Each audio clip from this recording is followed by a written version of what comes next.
when it comes to getting executive buy-in from certain clients, like being able to use the analytics as a selling point and saying like, I can give you real data. Like even if you didn't hit 500 leads or whatever your goal metric was, there's a guarantee that you'll walk away from that social ad campaign with information that could be crucial to future investments about branding, about messaging.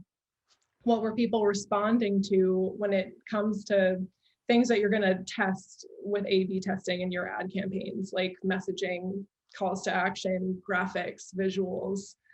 You know, you can change things in the copy to test that are as little as, let's use the word community versus let's use the word group or us and different pronouns, and let's see what people respond to. And that kind of information people are willing to pay thousands of dollars for, potentially, depending on what kind of campaigns they're about to run in the next year and what investment they're going to make there. You can use digital advertising, and especially social advertising, in that way to produce insights that they would have to pay think tanks and surveys and all of those types of investments. You know, they're getting a lot more from doing the social ads. So that's something that I try to emphasize when it comes to the analytics, and the numbers back it up.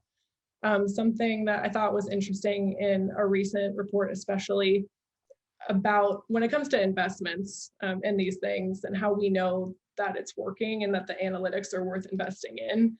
We've seen social ad spend increase by 61% just in Q4 of 2020.